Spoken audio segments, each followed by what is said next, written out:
Hello everyone. तो आज की वीडियो थोड़ी लंबी होने वाली है for the very simple reason that I will try and cover each and every aspect of civil services exam preparation in this video, starting from syllabus to sources, answer writing, notes making, consistency कैसे build and maintain करें, उसके साथ साथ current affairs, revision, test and all of these ideas will try and cover in today's video.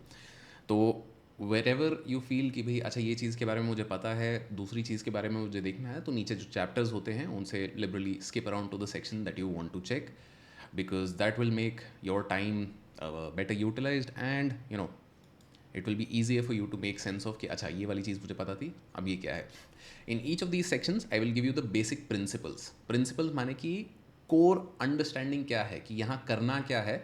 अब उसके बाद implementation of that will be up to you, क्योंकि ये प्रिंसिपल बेस्ड अप्रोच से क्या रहेगा कि मैं आपको सोचने का एक तरीका बता दूंगा कि भाई इस इलाके में मुझे सोचना कैसे है।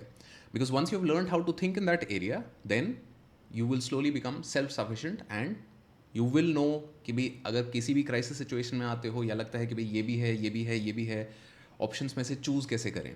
तो once you have the principles you will be able to choose between the options very well. So let's get started. Right, so how to start UPSC preparation from absolute zero. यहाँ पे हम कवर करेंगे syllabus, sources, answer writing, notes, consistency. Then will also cover current affairs कैसे करने हैं, test पे कहाँ मतलब कितने टेस्ट देने हैं, what are the things that you need to keep in mind, and revision में क्या क्या चीज़ें आपको ध्यान रखनी है। तो सिलेबस के लिए, प्रीलिम्स, मेंस एंड इंटरव्यू के लिए, these basic things I have covered multiple times and in quite a lot of detail. तो इनके बारे में फिर से एक बार थोड़ा हम बेसिक देख लेंगे। But before all of that, एक जो बहुत इंपॉर्टेंट सवाल है that you have to answer for yourself right now, if you are starting UPSC preparation, तो then why are you preparing for civil services exam. Now ये बहुत ही high level फंडेबाज क्वेश्चन लगता है कि भाई क्यों से क्या मतलब है। Right, what I want is the result. What is the result? I want to become an IAS officer. What is, how do I become an IAS officer? Then you prepare for civil services exam, you make a plan, and ये सारी चीज़ें कर सकते हैं, कोई दिक्कत नहीं है। बट अगर ये वाई क्लियर नहीं होता, if you are not sure of why you are preparing, and it can be anything, you can be preparing कि आपको पावर चाहिए, you can be preparing that you want समाज में इज्जत चाहिए आपको, you can be preparing because you want to make black money, मतलब it doesn't really matter for me, but you should be very clear on why you are getting into this. Now I'm not saying you should get into it for making black money, क्योंकि आज की date में उससे आप सीधा corruption cases के through अंदर जाते हो। बट ये ज़रूरी क्यों है? Why is this purpose so important? It's simply because this entire journey of civil services exam preparation, even if you clear it in your first attempt, especially मतलब if you're clearing it in your first attempt, तो that means that you are going to be preparing for at least 2 years।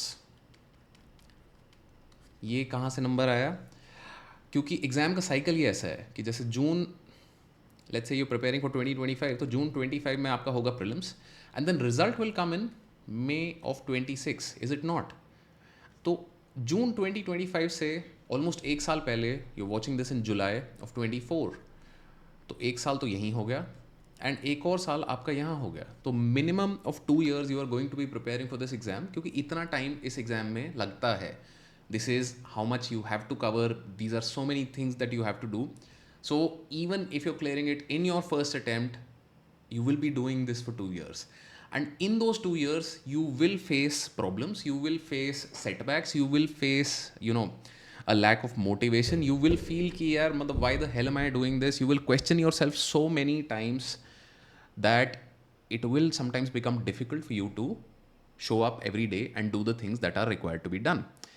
In those moments, it's very important that I remember why did I start this in the first place, because if you can remember that, so then the process can get easier, because when we have a clear why, तो बाकी सब आसान हो जाता है। Let me explain this with a cricket example. Let's say कि भाई आप क्रिकेट की कोचिंग में जा रहे हो, एंड आपके कोच वहाँ पे आपको बोलते हैं that you have to practice square drive जो है 100 times बैक टू बैक, आपको स्क्वायर ड्राइव ही प्रैक्टिस करनी है 100 बार।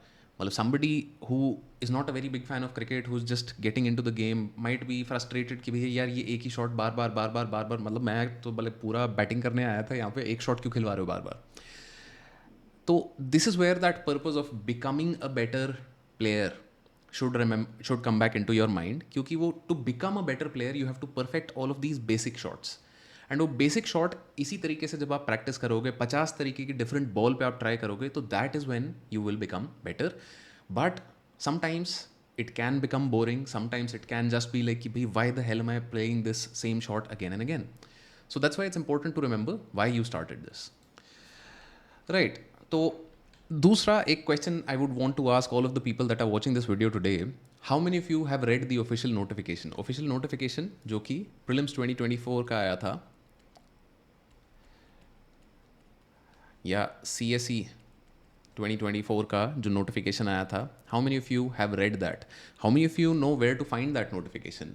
Do let me know in the comments, because अगर आप इस एग्ज़ाम की तैयारी कर रहे हो तो कुछ ये बेसिक चीज़ें खुद से डालना चालू करना सीखो कि फिल्टर्ड इन्फॉर्मेशन आपको आ ही रही है. Definitely you can watch this channel, there are plenty of other channels on YouTube which will tell you कि भाई अच्छा देखो ये है, ऐसे करना है, वैसे करना है. बट क्यों ना एक बार ओरिजिनल सोर्स भी जाके पढ़ लो, क्योंकि बाकी सब जो भी कोई भी कुछ भी बोल रहा है it is based on this official notification. And जो ऐसे सवाल होते हैं सारे दैट ऑप्शनल हट जाएगा, निकल जाएगा, ये चेंज होगा, वो चेंज होगा, all of these things are based on the notification. Nobody knows otherwise. जब नोटिफिकेशन आता है तभी ये चीज़ें पता चलती हैं, राइट? तो ये सब मैं क्यों बोल रहा हूँ? क्योंकि बहुत से लोग जब सिविल सर्विसेज एग्जाम की तैयारी शुरू करते हैं ना, तो they try to be perfectionists. Perfectionists as in they will try to do everything perfectly at the start, कि I will have the perfect plan, I will have the perfect book list, I will have the perfect test series, and once I have collected all of these things I will start. But what happens is that these people never end up starting. दूसरे किस्म के लोग होते हैं हमारे procrastinators. तो procrastinator हमारे क्या करते हैं, they have a very simple excuse, they like I will start, I am going to do it, but I am going to do it from tomorrow, and that tomorrow never comes. तो हमें क्या बनना है? We want to be in the third category, we want to be the iterator. Iterator क्यों? क्योंकि these are the people that will start, they will start moving in some direction, and some direction में they will find out कि भाई अच्छा ये चीज़ करनी है, नहीं करनी है, they will make some mistakes, and once you start moving, once you start making some mistakes, धीरे धीरे धीरे धीरे करेक्ट करके, कोर्स करेक्शन ज़रूरी है इस एग्ज़ाम में, that you going this way then you going this way, but in the long term you have progressed, right? तो बहुत सारी छोटी छोटी course corrections through the course of this journey will be important, which is why being an iterator meaning करो, गलती करो, सीखो. जितना ज़्यादा आप ये कर पाओगे उतना ज़्यादा आपका लॉन्ग टर्म सक्सेस रहने का चांस है. क्योंकि अगर मैं फेजेस ऑफ यूपीएससी प्रिपरेशन की बात करूँ तो 4 बेसिक फेजेस में इसको मैं तोड़ सकता हूँ. फर्स्ट फेज़ आपका हो जाता है where you are understanding this exam. जैसे कि आज की वीडियो अगर आप देख रहे हो तो this is where you are probably, कि you are understanding this exam, breaking it down into parts, कि अच्छा जी प्रीलिम्स में क्या है, मेंस में क्या है, इंटरव्यू में क्या है, ऑप्शनल कैसे लेते हैं, all of these things. Phase 2 is where you build a plan of action. माने कि हमने तोड़ तोड़ के देख ली चीज़ें कि भैया जीएस करना है मुझे, ऑप्शनल करना है मुझे मेंस के लिए आंसर राइटिंग करनी है, मुझे नोट्स बनाने हैं, तो काफ़ी सारी चीज़ें मैंने तोड़ ली. Now second phase will be कि अब इन चीज़ों को प्लान में हम लगा के आगे चले, राइट? तो for those of you who reach the second stage of this exam, we generally share a lot of plans. For example if you go to our YouTube channel, यहाँ पे आपको ये 1 year strategy, 12-month plan for civil services exam 2025 with daily targets. तो इसी तरीके से sociology का plan, mains का प्लान, तो इस तरीके से हम प्लान शेयर करते रहते हैं. But again like I said, this is the second stage. पहले स्टेज में we want to understand what this exam is all about, right? And third stage में हम आते हैं तो वहाँ पे हम कंसोलिडेशन करते हैं, जहाँ पे हम नोट्स अपने बना रहे हैं, हम आंसर राइटिंग प्रैक्टिस कर रहे हैं, हम अपने ऑप्शनल पे फिनिशिंग टचेस दे रहे हैं. तो all of these things happen in the third phase. ये सेकेंड और थर्ड फेज में ये डिफरेंस क्यों है? क्योंकि आप किसी भी नई चीज़ में जा रहे हो, whenever you are learning a new skill और अ न्यू सब्जेक्ट, तो you proceed step wise. You don't jump to the advanced skills straight away, right? आप क्रिकेट खेलने लगे हो, आपको स्ट्रेट शॉट मारना नहीं आ रहा है और आप बोल रहे हो कि भाई डे 1 पे हमको हेलीकॉप्टर शॉट मारना सिखाओ, तो it is going to be slightly difficult. क्यों? क्योंकि आपको बेसिक्स जब तक आपके सही नहीं है, मतलब आपका स्टैमिना नहीं है, आप भाग के रन नहीं ले सकते, 2 रन के बाद आप थक जाते हो, तो you will never and up becoming a good batsman. And अगर आपका आर्म सीधा नहीं आता है बॉल करते हुए, तो भाई मतलब वो आप अच्छे बॉलर नहीं बन पाओगे, क्योंकि बेसिक्स आपको पहले सही करने पड़ेंगे। तो दैट्स वाई फेजेस में अगर आप चलते हो तो तरीके से आपकी तैयारी होती है। सेकेंड फेज में आप क्या कर रहे हो? I am covering all the basics.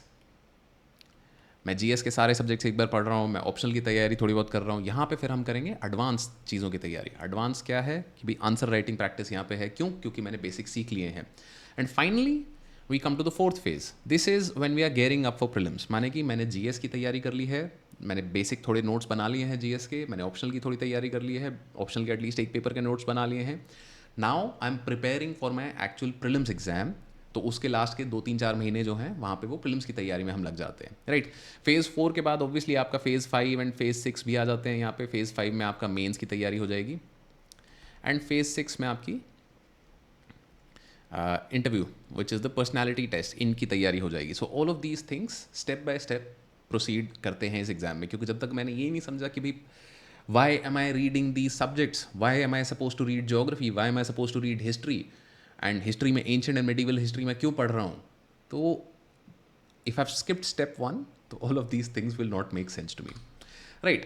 Or at the same time you have to keep in mind that there are 3 very basic core skills that you need. ये core skills क्या हैं? These are above and beyond your subject expertise. Subject expertise तो आपको चाहिए ही। Subject expertise माने कि मुझे history आनी चाहिए, geography, polity, economy, environment, science and tech, current affairs, all of these things I should know. But beyond that मुझे reading का भी थोड़ा अंडरस्टैंडिंग होना चाहिए कि भाई देखो अलग अलग तरीके की रीडिंग होती है, अलग अलग तरीके की राइटिंग होती है, एंड मुझे अपना routine banana should be something that is very very comfortable for me. क्योंकि रूटीन में जब तक आप नहीं हो इस एग्ज़ाम में, तो इतनी सारी चीज़ें हमें करनी है that it will become difficult for you to cover them in time.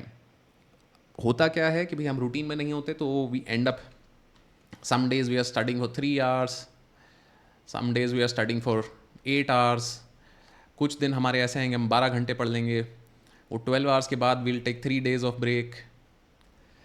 तो ये चीज़ से बेटर हमें रहेगा कि भाई I keep showing up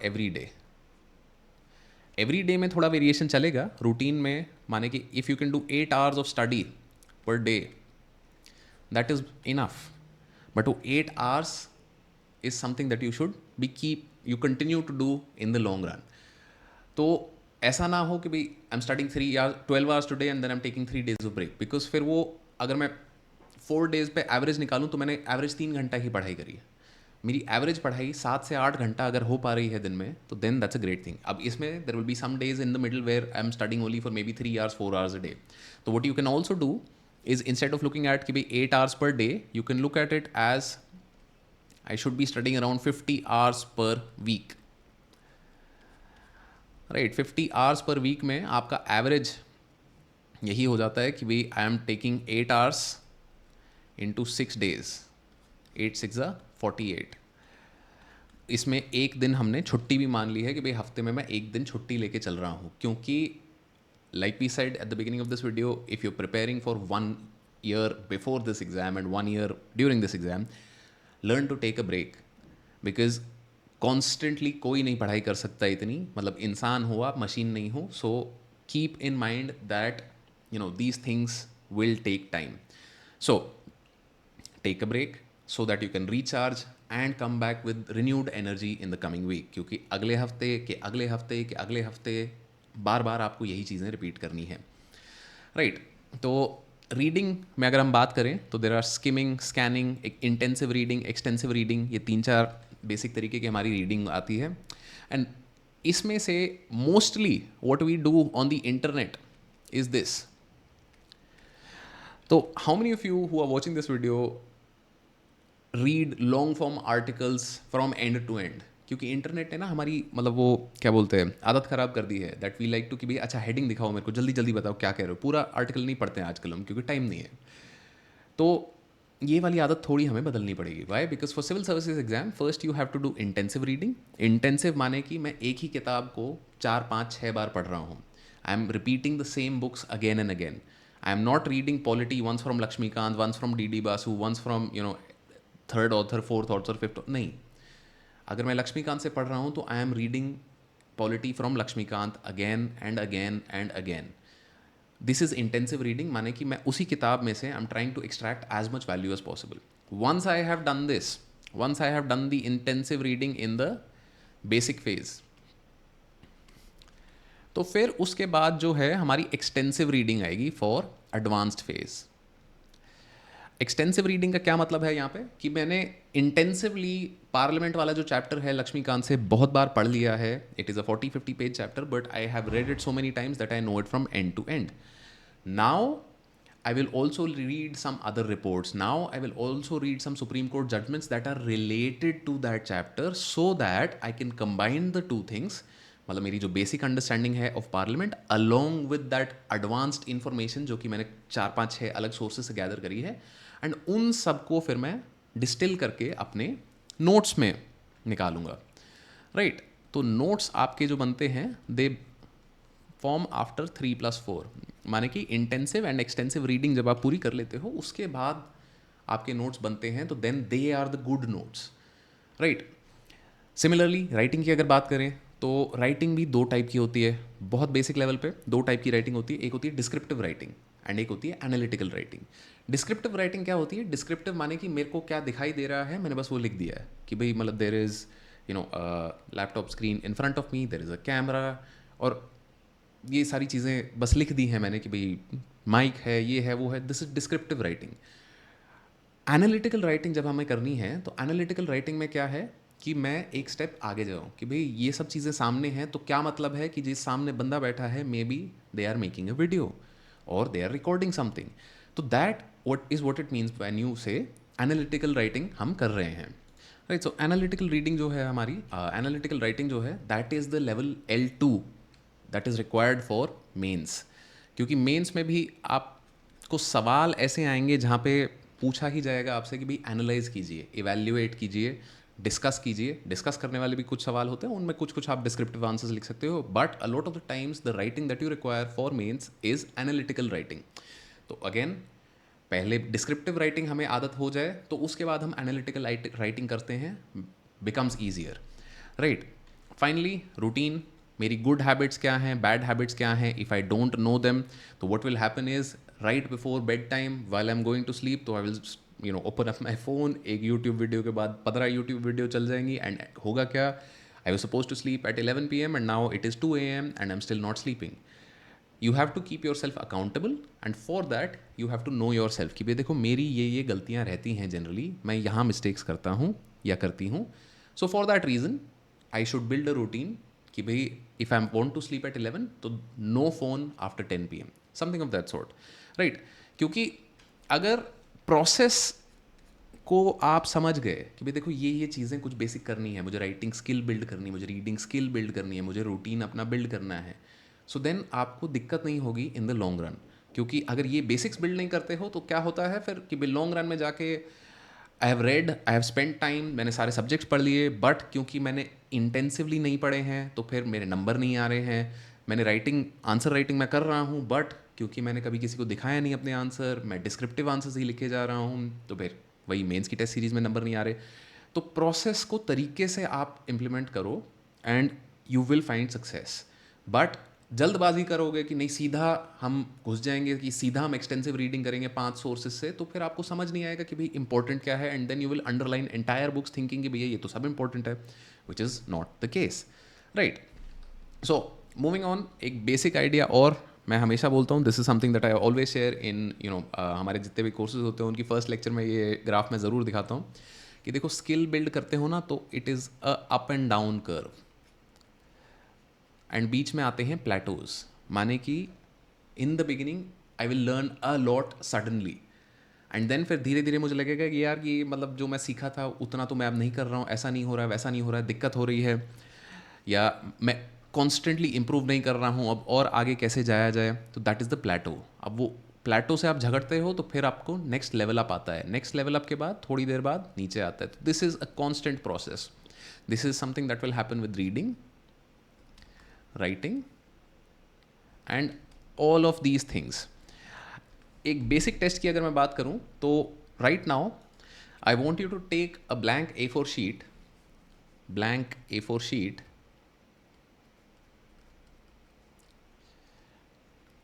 and write 200 words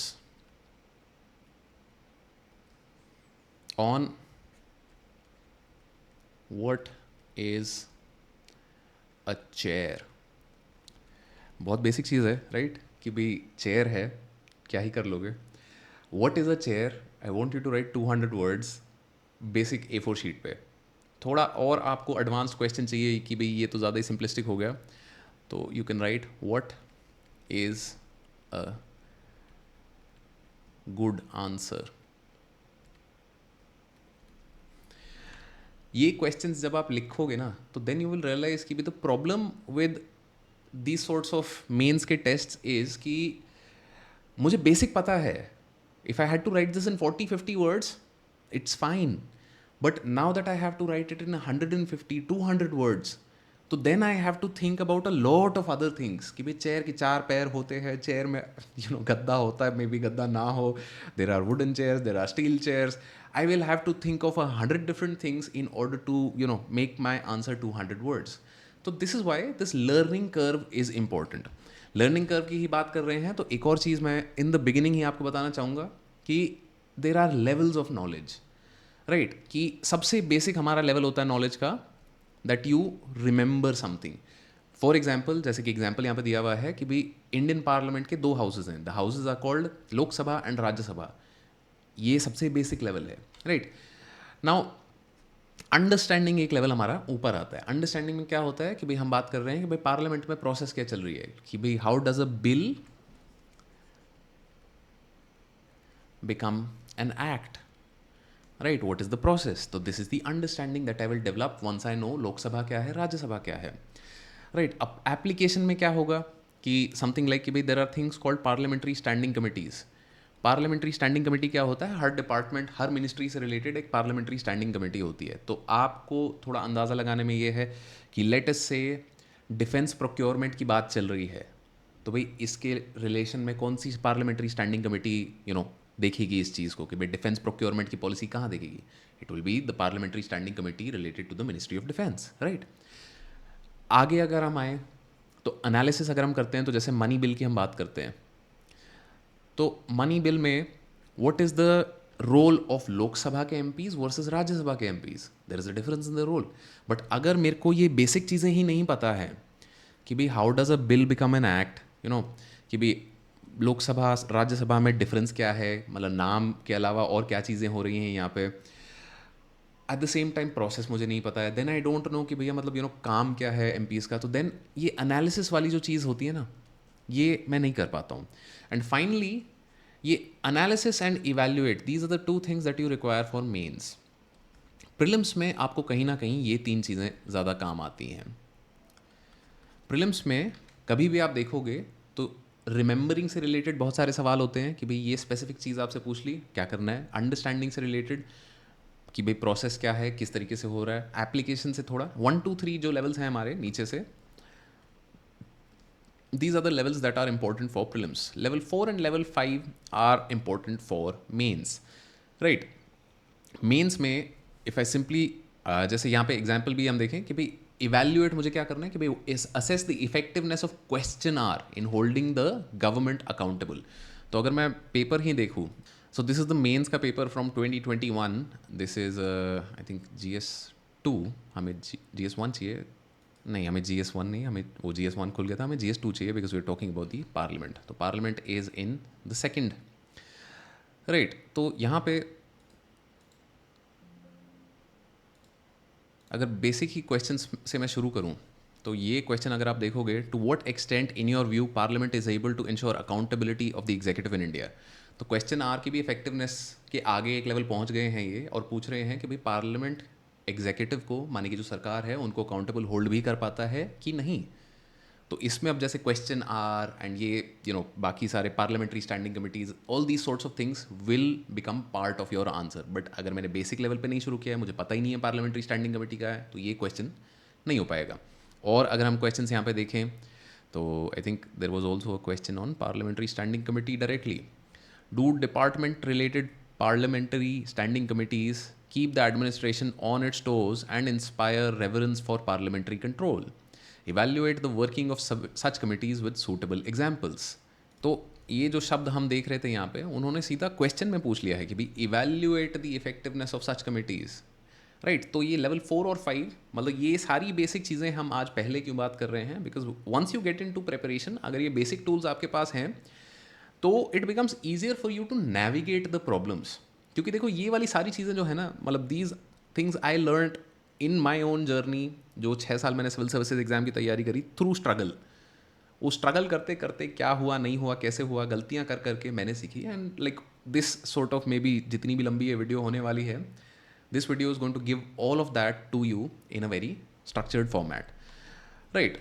तो सिंथेसिस आपको नहीं चाहिए इस एग्ज़ाम के लिए. सिंथेसिस क्या है कि भाई आपने एक नया पार्लियामेंट्री रिफॉर्म प्रपोज कर दिया है कि जी देखो पार्लियामेंट को ना ऐसे चलाओ आप, बहुत बढ़िया रहेगा. नहीं, हमें 1 to 5 पे ही काम करना है. And these are the things that are important for you for civil services exam, right. तो सिलेबस एंड सोर्सेस पे फाइनली हम आते हैं. एंड आई थिंक आधा घंटा ये ऑलरेडी वीडियो चल चुकी है. तो ये सिलेबस एंड सोर्सेज वाली आप 3 videos I had made. So this NCERT book list and sources, this is about 12 minutes. Prelims की book list जो है, this video is about I think 10 minutes. And this mains की approach and book list video, this is again about 30 minutes. So since this video is already stretched for 30 minutes, I don't want to include 1.5 घंटे, मतलब almost 1 hour more here. You can check out these videos. These are available on our YouTube channel. इनका links भी इस video के description में I will leave. यहाँ पे आपको सिलेबस का ब्रेकडाउन, साथ ही साथ आपको हर पॉइंट ऑफ सिलेबस के लिए सबसे इम्पोर्टेंट बेयर मिनिमम सोर्स क्या है. हाँ, यहाँ पे इन वीडियोस में आपको बेयर मिनिमम कि भाई कम से कम जो चीज़ करनी है वो आपको इन वीडियोस में शेयर कर दी जाएगी for each stage of this exam. Interview वाला नहीं है. इंटरव्यू वाले के बारे में हम जब इंटरव्यू आएगा तो then we will talk a lot more about it, because interview की तैयारी बहुत ही अलग रहती है इन सब चीज़ों से, राइट. तो now at this point also for those of you that are interested, you can check out the UPSC essential जो हमारा कोर्स है. यहाँ पे the biggest thing that we have try to do in this course is this कि 3 साल तक आपको mentorship का एक्सेस यहाँ पे रहेगा. जैसे कि अभी तक हमने बात करी है, you require at least 2 years of preparation for this exam, 1 year before the exam and 1 year during the course of this exam. तो ये जो कोर्स है, this is for people preparing for 2025, 2026. इसमें लाइव क्लासेस होंगी जिनकी रिकॉर्डिंग की access भी आपको 3 साल तक रहेगी. यहाँ पे एब्सोल्यूट बेसिक से शुरू करेंगे एंड एडवांस लेवल तक हम जाएंगे कि भाई बिल्कुल जैसे हमने लेवल्स ऑफ नॉलेज के बारे में बात करी यहाँ पे, तो यहाँ से हम शुरू करेंगे एंड यहाँ तक हम जाएंगे. तो these are things that will take time.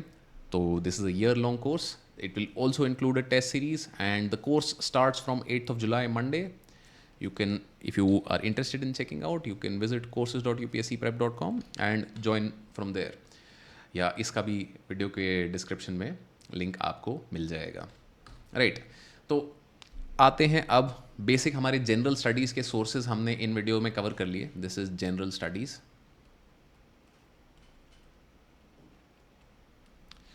General studies for both prelims and for mains. तो ये एक्सटेंसिवली इन वीडियोस के थ्रू आप कवर कर सकते हो, क्योंकि बहुत ज़्यादा डिटेल में वहाँ पे दिया हुआ है कि भाई हर एक सब्जेक्ट का ये चीज़ें आपको करनी है. जनरल स्टडीज़ के बाद एक सिंपल सी चीज़ मेरी आती है, that I have to choose my optional. Optional की चॉइस जो है is the most important choice that you make during your civil services exam journey. क्यों? क्योंकि सिंपली पुट, ऑप्शनल अगर मैं देखूँ तो ऑप्शनल का वेटेज टोटल है 500 मार्क्स. मेंस का टोटल वेटेज है 1750 मार्क्स. तो 1750 में से ये 500 मार्क्स का एक सब्जेक्ट आता है. The importance of this is क्योंकि ऑप्शनल में आपके बहुत क्वेश्चंस रिपीट होते हैं. तो जहाँ पे GS में बहुत बार ये बोला जाता है कि भाई कुछ भी पूछ लेता है UPSC, ऑप्शनल में ऐसा केस नहीं है. ऑप्शनल में generally 30 to 40% of your paper is repeated, मतलब पिछले साल के 4-5 साल के आप क्वेश्चंस करके गए हो अगर, तो ऑलमोस्ट वैसे ही सवाल उठा के वो डाल देते हैं। तो क्या होता है कि ये 500 मार्क्स में मेरा स्कोरिंग पोटेंशियल हायर है,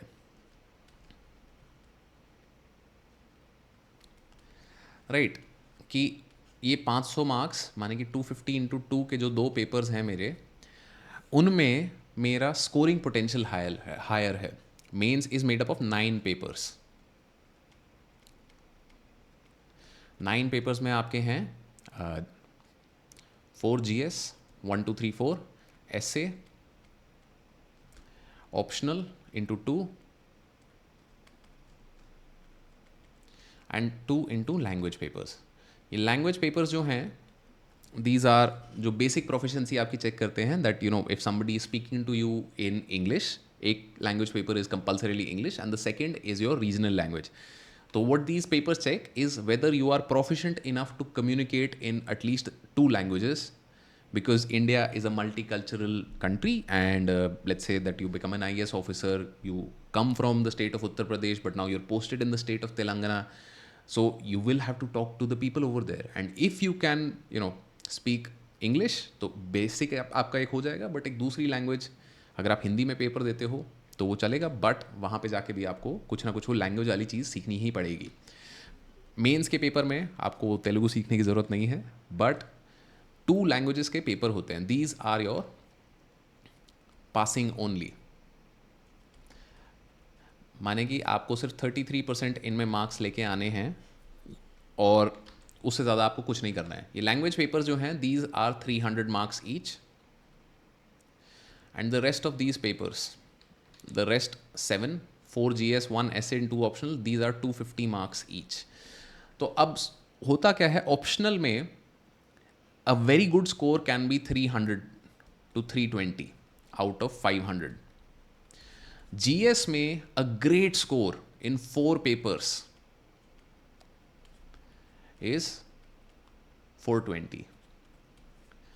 तो क्या हुआ कि भाई 2 पेपर में मेरे को स्कोरिंग का ज़्यादा चांस मिल रहा है as compare to general studies के जो पेपर्स हैं, which is why choosing my optional is important.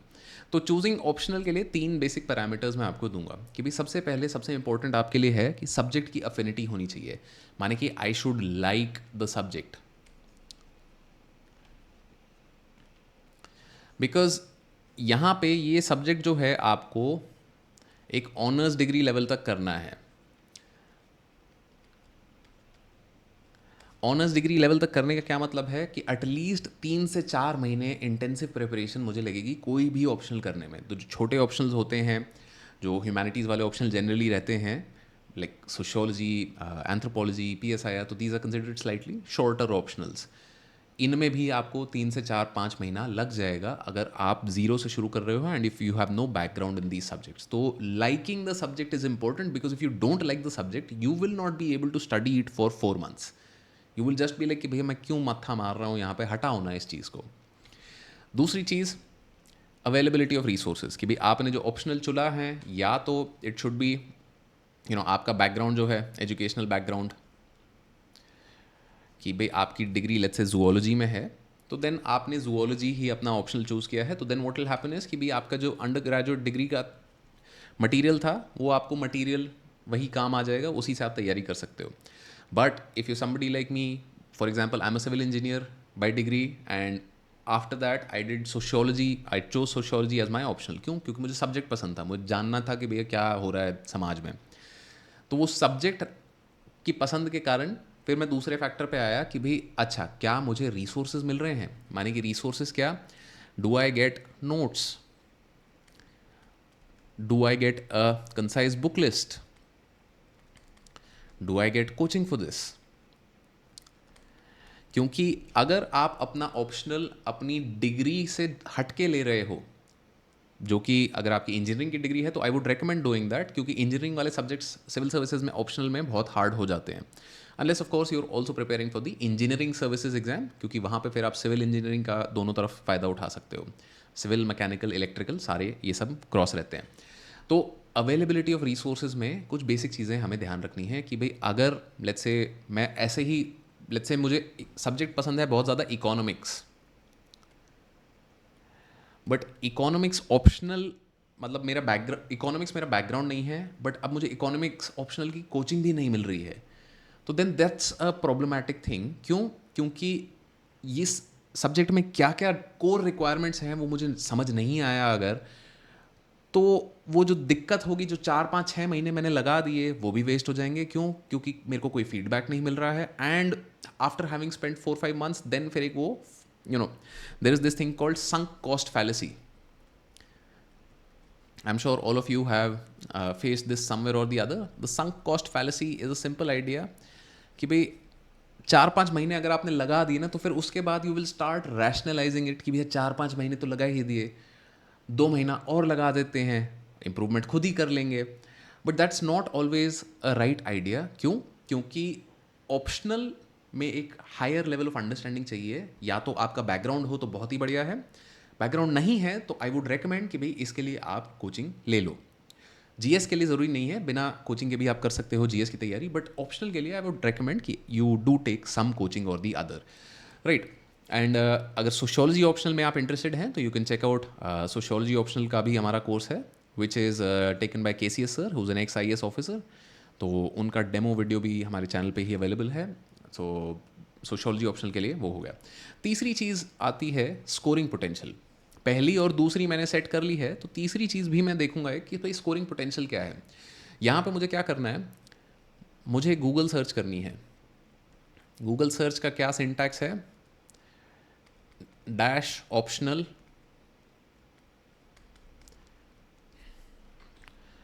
2023 highest score, right. अगर जो भी आप ऑप्शनल चुन रहे हो, लेट्स से कि भाई आपने चुना public administration, I am just giving an example, may not be the case, आपने चुना पब्लिक एडमिनिस्ट्रेशन। अभी पब्लिक एडमिनिस्ट्रेशन में हाईएस्ट स्कोर जो आया था पिछले साल वो था 275। तो भाई कहीं ना कहीं मतलब आई वुड से कि डोंट चूज दिस ऑप्शनल। क्यों? क्योंकि अब वही जहाँ पे लेट्स से सोशियोलॉजी में आप 300 to 320 स्कोर कर पाते हो, बट अगेन ये भी आसान नहीं है। 300 and 320 वो जो होता है, मतलब that is the highest score in that paper every year. But अगर आपके पेपर में जो आपने चुना है उसमें 275 ही मैक्सिमम गया है कि भाई आपकी best score in that paper था, बट दैट वाज 275, तो then that optional is somewhere limiting. इस कारण से बहुत लोग क्या करते हैं, they choose mathematics as an optional, जो कि मैं रेकमेंड नहीं करूंगा कि भाई सब लोग करें, for the very simple reason कि भाई mathematics is not the same mathematics जो आपने स्कूल वगैरह में किया था। यहाँ पे थोड़ा एडवांस लेवल ऑफ मैथमेटिक्स आता है, एंड अगर आपको पसंद नहीं है मैथमेटिक्स तो बिल्कुल भी आप मैथमेटिक्स ऑप्शनल की तरफ मत जाना। But on the other hand mathematics optional में लोग 350 to 370 काफ़ी रेगुलरली स्कोर कर लेते हैं। क्यों? क्योंकि ऑब्जेक्टिव थोड़ा ऑप्शनल रहता है। आपने अगर डेरिवेशन सही सीधा कर दिया, आपने सोल्यूशन सही निकाल दिया, तो then that's it.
I think we lost audio there for a little bit. You can let me know in the comments कितना पार्ट रह गया था.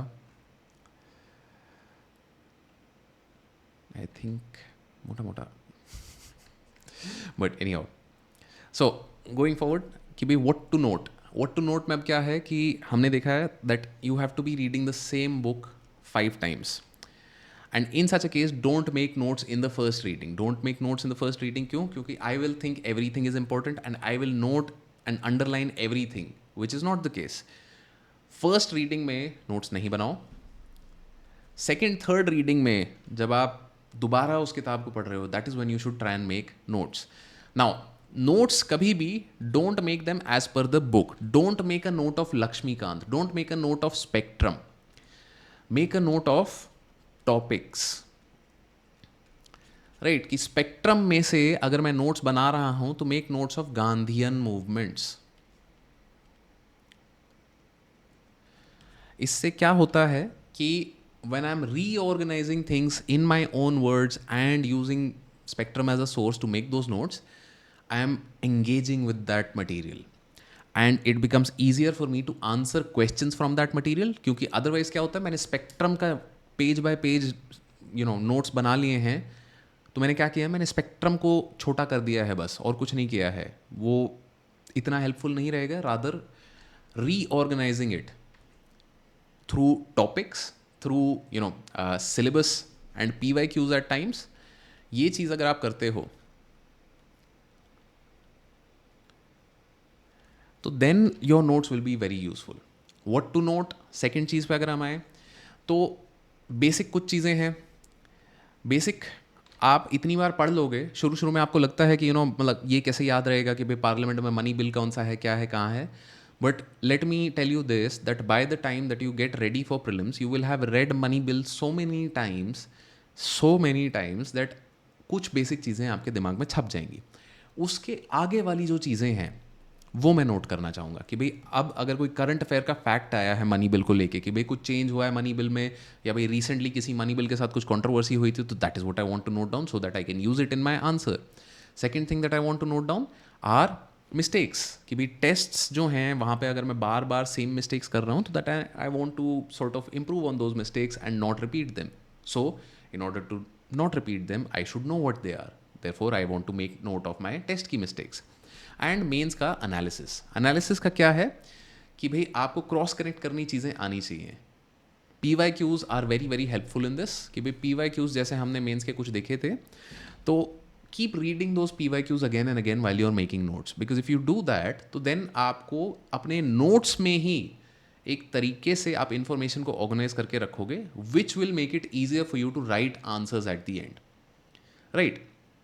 तो ऑर्गेनाइजेशन सबसे ज़्यादा ज़रूरी है नोट्स की. Don't just copy the book. Don't just make notes of current affairs as कि भाई जनवरी में ये हुआ था, फरवरी में ये हुआ था, मार्च में ये हुआ था. राइट. तो करंट अफेयर्स के अगर आप नोट्स बना रहे हो तो don't make notes of January 2025.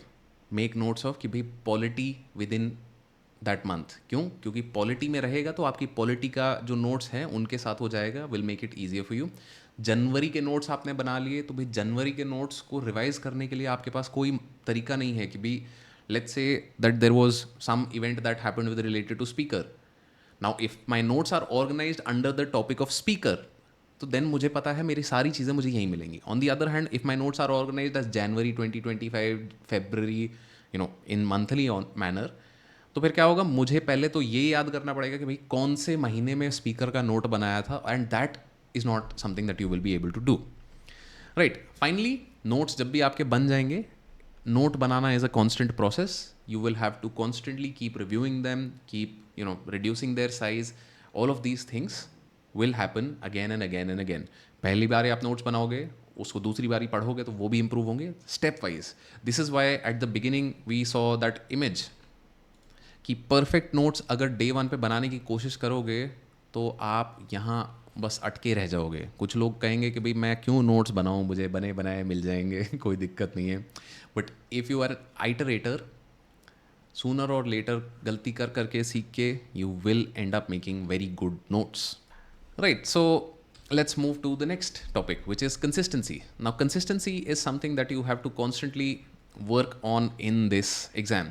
And consistency टूटेगी भी, और टूटने के बाद वापस भी आना है, क्योंकि देखो इंसान हो and you are not a machine.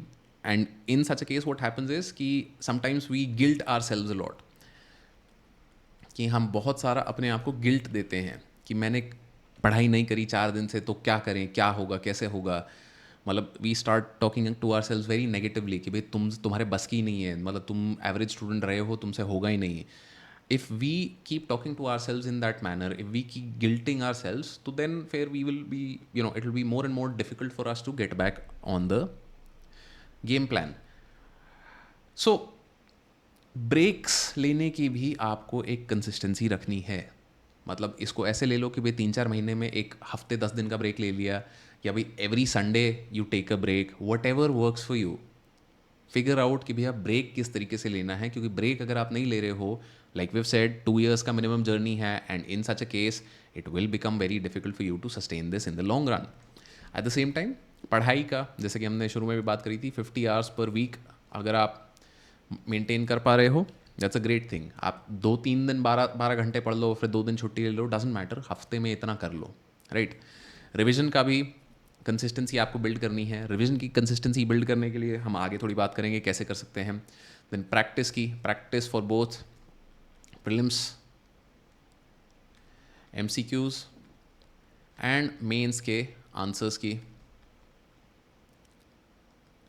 And finally feedback throughout this process आपके लिए ज़रूरी रहेगा. Always try to get more feedback if you can, क्योंकि हम बहुत सारी गलतियां इस एग्ज़ाम में हर स्टेज पे कर रहे हैं, जो कि हमें आधी बार पता भी नहीं होती हैं. तो पूछोगे किसी से, तो वो जो सबसे ऑब्वियस मिस्टेक्स हैं कि अरे यार ये चीज़ तो कर ही नहीं तुमने, दे विल टेल यू. तो वो फीडबैक लेना मत भूलना. पेरेंट्स से ही लो, चाहे उन्हीं को दिखा दो कि देखो ये चीज़ें करनी थी और ये मैंने किया है, कुछ रह गया तो बताओ, देखो समझ आ रहा है, कुछ मिसिंग है. Sometimes just having an external pair of eyes to look at what we are doing is very very helpful. So get some feedback. अब अगर स्टडिंग के लिए आपको प्लान वगैरह चाहिए, तो प्लान वाली videos I already shared, they are all available on our channel.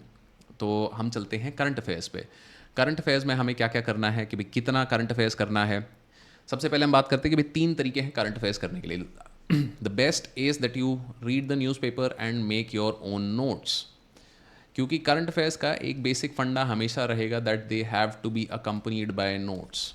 And जैसा कि हमने थोड़ी देर पहले देखा था कि नोट्स मंथ के हिसाब से मत बनाना, करंट अफेयर्स के नोट्स भी आपके सिलेबस टॉपिक्स से रिलेटेड रहेंगे, क्योंकि otherwise you'll face that same problem that speaker was mentioned in June of 2024, then January of 2025. तो then I have to find कौन से मंथ में कहाँ है क्या है. But if it's all under speaker it will be easy. Newspaper, but अगर आप रेगुलरली उसके नोट्स नहीं बना पा रहे हो, तो then there are alternatives. You can cover from monthly magazines. किसी भी बड़े मेजर इंस्टीट्यूट की आप मंथली मैगजीन्स ले सकते हो, be it Vision, Insights, Forum. All of them are big institutes, all of them have good magazines. किसी की भी मैगजीन ले लो, उसका मंथली करते रहना है. एंड तीसरी चीज़ होती है हमारी कंपाइलेशन. कंपाइलेशंस कैसी हैं? Compilations are your things like PT 365. What is PT 365? This is your Vision IAS का large compilation of current affairs. Best way to cover current affairs is obviously through newspaper notes. But अगर आलस आ रहा है थोड़ा उसमें कि भाई रोज़ नहीं करना, मिस हो गया तो फिर क्या करेंगे, कैसे करेंगे, तो then there are other ways that you can also do this. Highly recommended that you do this, क्योंकि इससे जो आपको समझ आएगी, इससे जो आपकी अंडरस्टैंडिंग आएगी करंट अफेयर्स की, that can not be matched anywhere else. Now कितना करंट अफेयर्स करना है, it is the same as the exam cycle वाली जो चीज़ हमने बात करी थी कि भाई 12 मंथ बिफोर द एग्जाम से आपको शुरू करना है. कि let's say you are giving prelims in June of 2025, right. तो then you should be doing current affairs from June of 2024. तो इफ़ यू प्रिपेयरिंग फॉर 2026, तो आपका ये फिर हो जाएगा 2025, राइट. एग्ज़ाम से 1 साल पहले से आपने किए होने चाहिए, क्योंकि फिर वो एग्ज़ाम का जो साइकिल चलेगा उसमें भी जितने करंट अफेयर्स आएंगे तो आप वो करोगे ही. तो overall you will be doing 12 to 24 months. 12 months before the exam is what you will need to do. Now, like I said, notes बहुत ही ज़रूरी हैं. सिर्फ एक बार करंट अफेयर्स पढ़ लिया तो उसका कोई फ़ायदा नहीं है, because you will not be able to recall it during the exam. तो करंट अफेयर्स के नोट्स ज़रूर बनाओ, शॉर्ट नोट्स बनाओ, बिल्कुल एब्सोल्यूट बेसिक्स, छोटी छोटी चीज़ लिख के रख लो, सब डिटेल में जाने की ज़रूरत नहीं है. मेंस के लिए अलग तरीके से नोट्स बनेंगे, प्रीलिम्स के लिए अलग तरीके से नोट्स बनेंगे. प्रीलिम्स के जो नोट्स होंगे दे विल बी पॉइंट फॉर्मेट, कि भाई अच्छा ये 4 चीज़ें हुई थी, याद रख ली बस. मेंस के लिए जो हमारे नोट्स बनेंगे, मेंस के करंट अफेयर्स के जो नोट्स बनेंगे, they will be in support of some XYZ. कि मेंस के करंट अफेयर्स के नोट्स बनेंगे कि भाई क्वेश्चन आर पे रिसेंटली एक आर्टिकल आया था, तो उस आर्टिकल का मेजर समरी क्या है, कि क्वेश्चन आर में ये दिक्कतें हैं, ये हो रहा है, नहीं हो रहा है, कैसा हो रहा है. तो these are the things that you would want to note down over there. And always keep it mind कि current affairs is an important part of this exam, but after you have done the basics. क्योंकि current affairs अगर शुरू में ही आप बहुत ज़्यादा effort डालने लग जाओगे कि डे 1 से मैं करंट अफेयर्स की नोट्स बनाने लग जाऊँ, डे 1 से करंट अफेयर्स का सब करने लग जाऊँ, कोई फ़ायदा नहीं है. आपको जो चीज़ें करनी है करंट अफेयर्स की आफ्टर बेसिक रीडिंग, क्योंकि only when you have done the basic reading will current affairs make more sense to you, will it be easier for you to understand कि अच्छा जी ये चीज़ इंपॉर्टेंट है या ये चीज़ नहीं है इंपॉर्टेंट, राइट.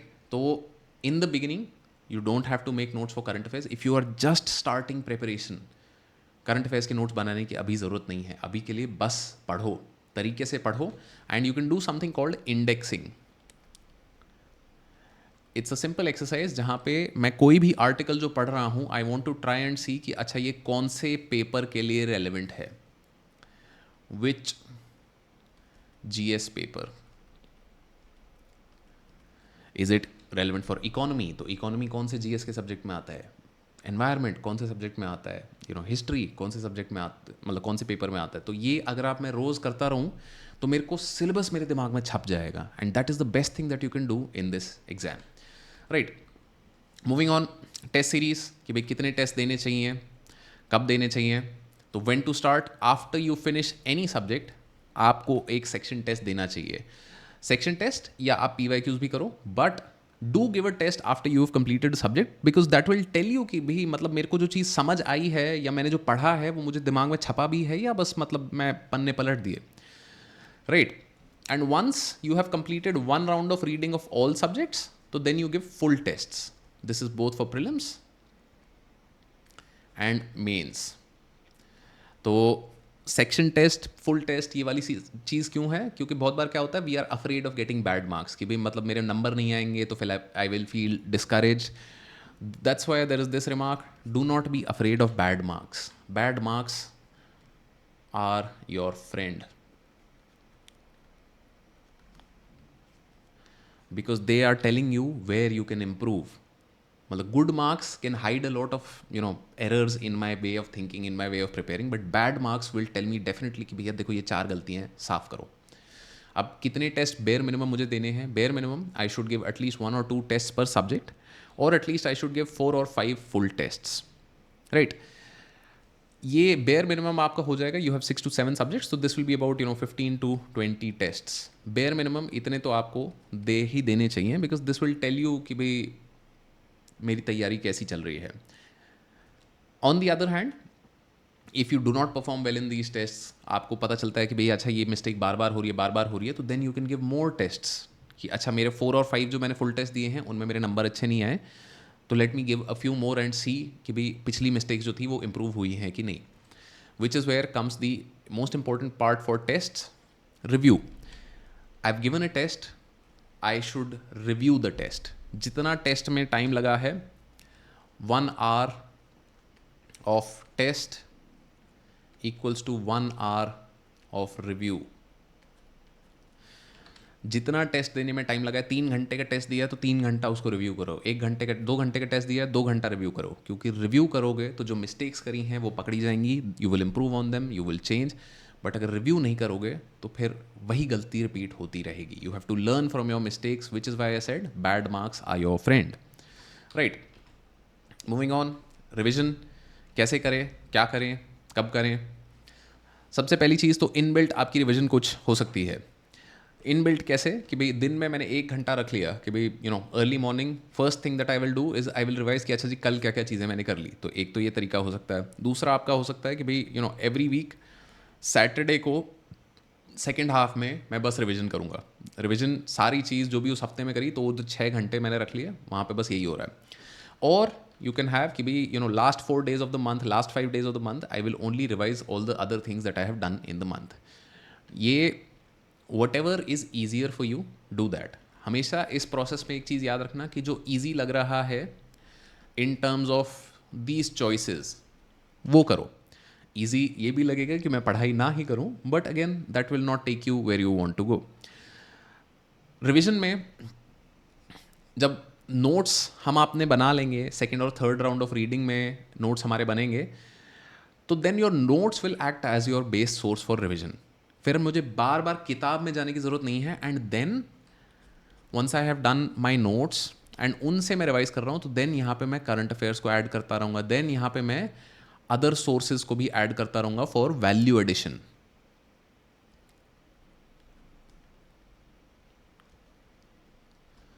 राइट, क्योंकि ये वैल्यू एडिशन ओवर टाइम आपको करनी पड़ेगी। डे 1 पे ये नहीं होता, but over time this starts happening.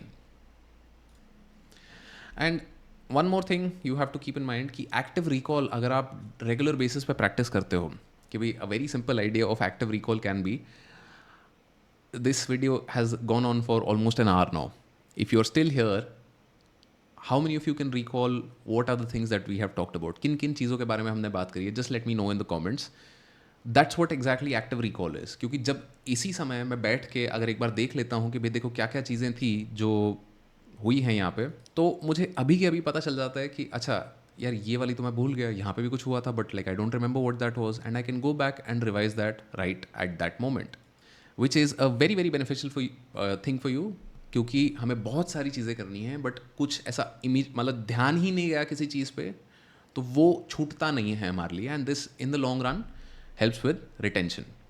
And eight the same time please keep in mind revision will get absolutely boring. Revision करते करते दिमाग पक जाएगा, मन नहीं करेगा बिल्कुल भी दोबारा इस किताब की शक्ल देखने का। क्योंकि रिविजन क्या है? Revision is the 4th time, the 5th time you're reading the same book, you're reading your same notes.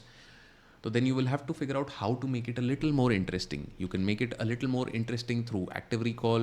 You can make some flashcards. Flashcards के लिए apps आती हैं called Anki apps. तो ये कई सारी चीज़ें आप try कर सकते हो. But again, first you have to get to that point. Which brings us to the last point, which is repetition of जो पहले हमने बात करी थी. तो for those of you that are interested, you can check out UPSC Essential course. All of these things that we have talked about, except for optional वाली जो चीज़ है, all of these things are baked into this course. And the core idea here is this, कि भी 3 साल की आपकी mentorship जो रहेगी access from the day of the start of the course to the 3 years, you will be able to access me, Advocate Shashank, and other experienced mentors and past rankers who will be helping you navigate your civil services exam journey. तो सारी चीज़ें एक course में ये available हैं. This course is starting from the 8th of July. तो if you interested you can check it out.